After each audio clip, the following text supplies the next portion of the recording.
Item ಯಾವುದೇ ಇರಲಿ try ಮಾಡಿ ಆಚಿ ಚಿಕನ್ ಮಸಾಲಾ. ಸಿಎಂ ಕಚೇರಿಯ ಬಳಿ ಸಿದ್ದರಾಮಯ್ಯನವರ ಹೆಸರಿನ ನಾಮಫಲಕ ತೆರವನ್ನು ಮಾಡಿದ್ದಾರೆ. ಡಿಕೆ ಪ್ರಮಾಣ ವಚನ ಸ್ವೀಕರಿಸ್ತಾ ಇದ್ದಂತೆ ನಾಮಫಲಕ ತೆರವಾಗ್ತಾ ಇದೆ.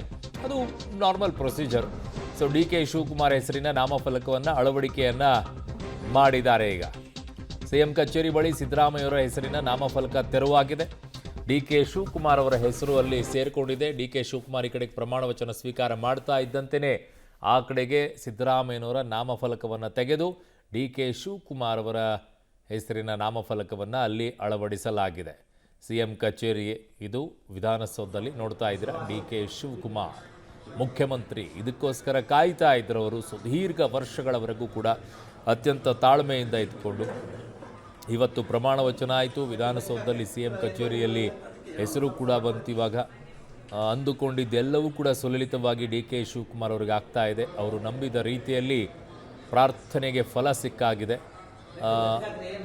ಫಲಕ್ಕೆ ತಕ್ಕಂತೆ ಈಗ ಕಾರ್ಯವನ್ನು ಕೂಡ ಮಾಡಬೇಕಾಗಿದೆ. ಅವರು ಕೇವಲ ಪ್ರಾರ್ಥನೆ ಮಾಡಿ ಫಲ ತೊಗೊಂಡ್ಬಿಟ್ರೆ ಪ್ರಯೋಜನ ಆಗೋದಿಲ್ಲ.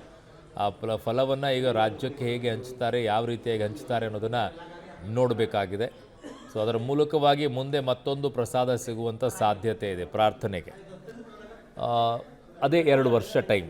ಆ 2 ವರ್ಷದಲ್ಲಿ ಅವರು ಹೇಗೆ ಪ್ರಾರ್ಥನೆಯನ್ನು ಮಾಡ್ತಾರೆ, ಜನರ ಪ್ರಾರ್ಥನೆ ಮಾಡೋದು ಈಗ ಅಗತ್ಯತೆ ಇದೆ. ಇಲ್ಲಿಯವರೆಗೂ ದೇವರ ಪ್ರಾರ್ಥನೆ ಮಾಡಿದ್ದಾಯಿತು, ಫಲ ದೇವರು ಕೊಟ್ಟಿದ್ದು ಆಯಿತು. ಈಗ ರಾಜ್ಯದ ಜನರ ಪ್ರಾರ್ಥನೆಗೆ ತಕ್ಕಂತೆ ಅವರು ನಡ್ಕೊಳ್ಬೇಕು. ಆಗ ರಾಜ್ಯದ ಜನ ಇವರಿಗೆ ಫಲವನ್ನು ಕೊಡುವಂಥ ಕೆಲಸವನ್ನು ಮಾಡ್ತಾರೆ 2 ವರ್ಷ ಆದಮೇಲೆ. ಇಲ್ಲ ಅಂತಂದರೆ ಮನೆ ಕಳಿಸ್ತಾರೆ.